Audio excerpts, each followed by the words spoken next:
चैत्र का महीना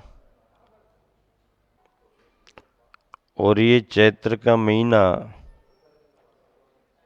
विशिष्ट कल्याणकों और पर्व त्योहारों से भरा हुआ है। ये महीना चैत्र इसलिए है कि चेत जाने के लिए संदेश देता है, जागो जागो, सोते हुए बहुत समय व्यतीत हो गया, अब जागने की जरूरत है। हम स्वयं जागें और दूसरों को भी जगावें। जागना और जगाना ये जीवन का मंत्र होना चाहिए। चैत्र के महीने में विशिष्ट पर्व त्योहार और कल्याणक आते हैं। इन सब की चर्चा समय समय पर होगी। आज प्रातःकालीन वेला में मंदिर की वंदना की, चौबीसी की वंदना की और त्रिमूर्ति की भी वंदना हुई। त्रिमूर्ति में आदिनाथ, भरत और बाहुबली हैं। वंदना करते समय मैं विचार कर रहा था कि देखो भव्यात्माओं का कैसा पुण्य कि एक ही कुल कुटुंब में तीर्थंकर भी, चक्रवर्ती भी और कामदेव भी। पिता तीर्थंकर हैं, एक बेटा चक्रवर्ती है, एक बेटा कामदेव है। तद्भव मोक्षगामी तो बहुत हैं, पर इन विशेष पदों को लेकर के मुक्ति को जाने वाले ये महापुरुष हैं, सलाका पुरुष हैं, श्रेष्ठ पुरुष हैं, पुण्य पुरुष हैं, पुराण पुरुष हैं। युग के आदि में हुए तीर्थंकर आदिनाथ भगवान तो राजपाट किए और अंत में नीलांजना का मरण बड़ी सूक्ष्मता से पकड़ते हुए वैराग्य भावों को प्राप्त हुए। निर्ग्रंथ जिन शासन की शुरुआत मुनि मुद्रा के साथ की, 1000 वर्ष तक तप किया, आहार विहार हुए उसमें, फिर केवल ज्ञान की प्राप्ति हुई। समूह शरण लगा, धर्मोपदेश हुआ, समूचे आर्यावर्त में विहार हुआ और अंत में अष्टापद कैलाश पर्वत से उन्होंने निर्वाण पद पाया। उन्हें तो मोक्ष मिला, तुमको क्या मिला? हम सबको मोक्ष का मार्ग मिला। हम सब उसी समय से मुक्ति के मार्ग पर आगे बढ़ने लगे। अगर युगादि पुरुष आदिनाथ इस मार्ग का प्रवर्तन नहीं करते, अर्थात धर्म तीर्थ का प्रवर्तन नहीं करते, तो ये मोक्ष का मार्ग आगे नहीं बढ़ता। फिर अन्य सभी तीर्थंकर हुए, अंतिम तीर्थंकर महावीर हुए। दान पूजा की परंपरा भी उसी समय से चली। हाँ, मुनिराज को आहार दान दिया जाता है, आहार देने वाला गृहस्थ दाता होता है। ये सब वहीं से प्रारंभ हुए। राजा श्रेयांश अगर दान नहीं देता तो आहारचर्या कैसे संपन्न होती? दान देने के पहले उसने मुनिराज आदिनाथ की पूजा भी की। तो पूजा का धर्म, दान का धर्म युग के आदि से प्रारंभ हुआ और वह दान पूजा का धर्म आज तक चला आ रहा है। गृहस्थ कमाता है, व्यापार करता है, खेतीबाड़ी करता है, आजीविका के उपाय करता है, नौकरी सर्विस करता है। क्या करें, भूमिका है उसकी, वह है, उसका परिवार है, तो उसे इस सब की आवश्यकता होती है। जिसका परिवार नहीं होता है उसके लिए आजीविका के उपायों की जरूरत नहीं।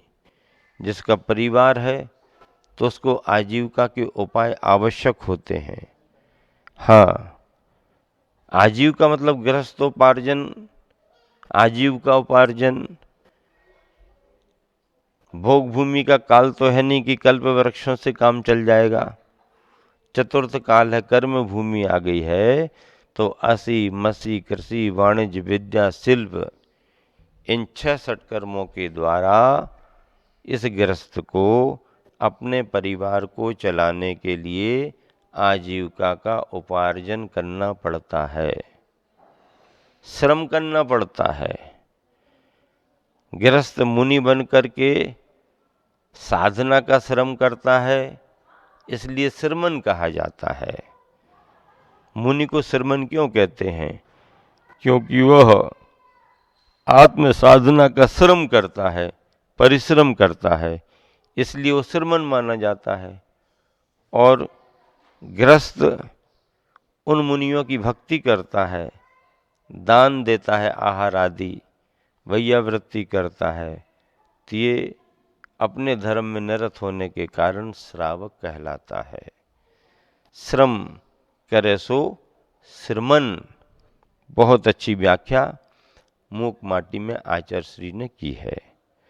तो इस तरह से युग के आदि में मुनि भी साधना का श्रम करता है, श्रमण है। गृहस्थ को भी अपनी आजीविका चलाने के लिए परिश्रम, श्रम करना पड़ता है। परिश्रम के बगैर चतुर्थ काल में कोई काम नहीं होता। कर्म बांधने के कार्य करता है तो कर्म काटने के भी कार्य करता है। मुक्ति का मार्ग चतुर्थ काल में कर्मों को काटने के लिए, आत्मा को शुद्ध बनाने के लिए है। तो गृहस्थ दान पूजा के धर्म में निरत रहता है। युग के आदि का विचार करते हैं तो आदिनाथ तो मुनि बन करके मोक्ष मार्ग पर आगे बढ़ गए।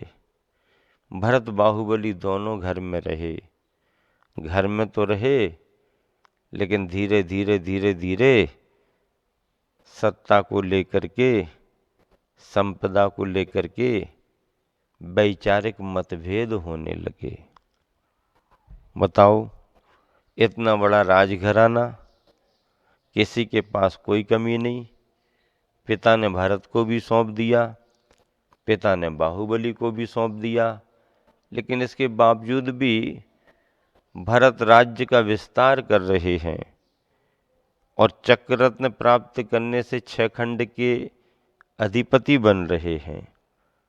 चक्र सब जगह तो घूम गया, लेकिन अयोध्या में प्रवेश नहीं कर रहा था। कारण क्या? कारण यही कि बाहुबली ने अभी चक्रवर्ती सम्राट भरत की अधीनता स्वीकार नहीं की, अधीनता स्वीकार नहीं की। चक्ररत्न इसलिए द्वार पर अटक गया, द्वार पर रुक गया, अयोध्या के अंदर प्रवेश नहीं किया। भरत चक्रवर्ती को मालूम हो गया कि चक्ररत्न इसलिए अंदर प्रवेश नहीं कर रहा कि अभी पोदनपुर के नरेश महाराजा बाहुबली, जो कि भरत के ही छोटे भाई हैं, वो अभी भेंट देने के लिए नहीं आए हैं, इसलिए चक्ररत्न आगे नहीं बढ़ रहा।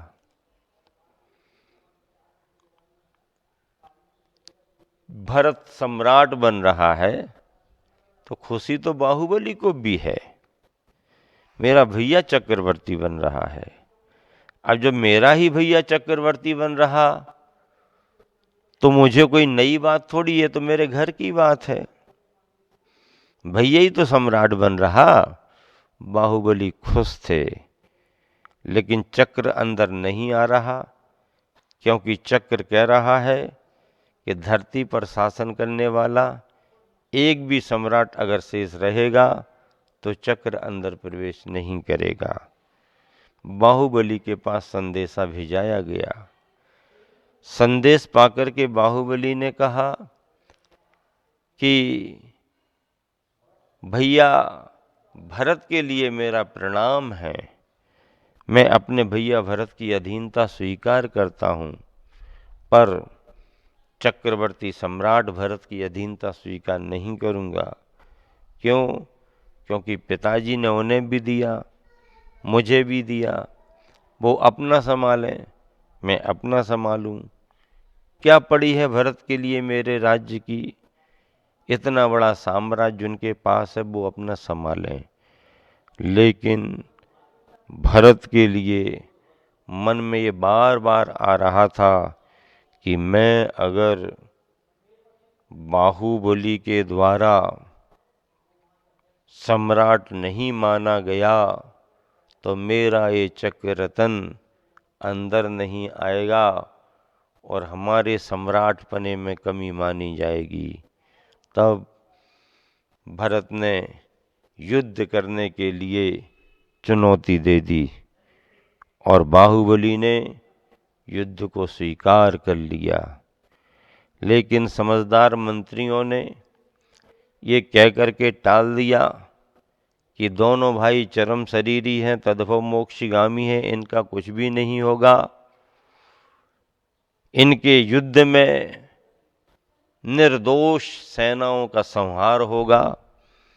इसलिए मान्यवरों से निवेदन है कि आप दोनों ही अपना युद्ध तय कर लें और हमको दोनों में से जो विजेता बनेगा उनकी अधीनता स्वीकार है। तब फिर भरत और बाहुबली के बीच में 3 युद्ध स्थापित हुए। दृष्टि का युद्ध, जल का युद्ध और मल युद्ध, तीनों युद्ध हुए। और तीनों युद्धों में जब नियमानुसार भरत चक्रवर्ती हार गया तो गुस्से में आकर के चक्र चला दिया, लेकिन चक्र ने बाहुबली की परिक्रमा लगाई और वापस आ गया, क्योंकि चक्र अपने वंश का कुल का घात नहीं करता। हाहाकार मच गई, अन्याय अन्याय अन्याय हो गया। बस क्या था फिर? बस कुछ नहीं, और दृश्य बदल गया। भरत की इस अनीति को देख करके बाहुबली को वैराग्य हो गया और बाहुबली ने राजपाट छोड़ करके दीक्षा धारण कर ली।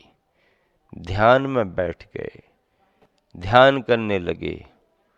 1 बरस तक तप किया बाहुबली ने, केवल अज्ञान पाया। भरत ने जाकर के वंदना की, भरत को पश्चाताप भी हुआ। ये सारा कथानक आपको मालूम है, लेकिन इस कथानक के सारांश में मैं 4 बिंदु आपके सामने रख रहा हूँ। 4 तरह की भावनाएं। मेरा तो मेरा है ही, तेरा भी मेरा। पहला बिंदु क्या? मेरा तो मेरा है ही, तेरा भी मेरा। दूसरा बिंदु है मेरा मेरा, तेरा तेरा। फिर तीसरा बिंदु है तेरा तो तेरा है ही, संतोष नहीं है तो मेरा भी तेरा। और चौथा बिंदु है ना तेरा है ना मेरा है, ना तेरा है ना मेरा है, चिड़िया रैन बसेरा है। बाहुबली का आदर्श देखिए, भरत की भावनाओं को देखिए। भरत क्या कहता है? मेरा तो मेरा है ही बाहुबली, तेरा भी मेरा। तो बाहुबली कहते हैं कि भैया तेरा तेरा है, मेरा मेरा है। भरत कहता है नहीं, भरत क्या कहता है फिर? नहीं। बाहुबली फिर क्या कहते हैं कि चल ठीक है। पहले क्या कहा भरत ने कि मेरा तो मेरा है ही, तेरा भी मेरा। बाहुबली ने कहा तेरा तेरा है, मेरा मेरा है। और जब भरत नहीं माना, युद्ध हो गया, बाहुबली को क्षणभंगुरता का बोध हो गया, तो बाहुबली तीसरे नंबर पर क्या कहते हैं कि भरत तेरा तो तेरा है ही, संतोष नहीं है तो मेरा भी तेरा, लो संभालो। और दीक्षित हो जाते हैं।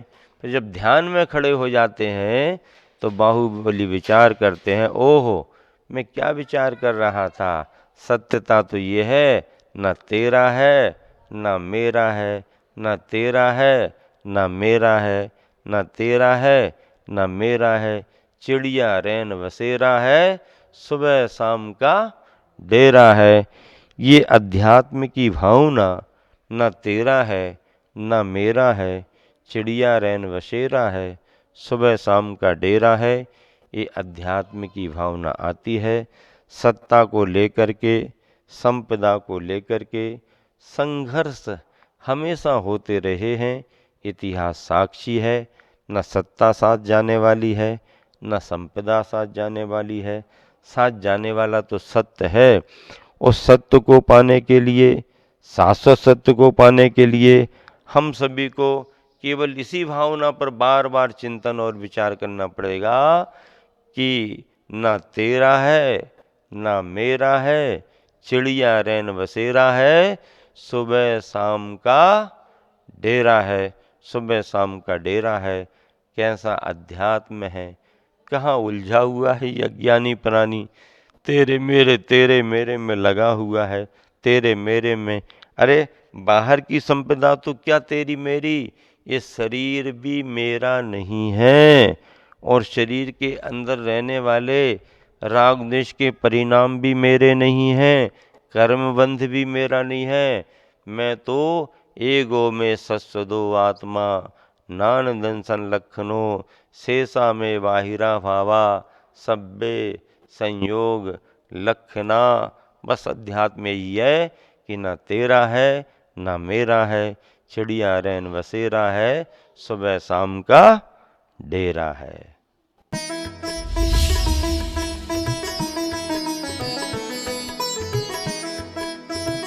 महाराष्ट्र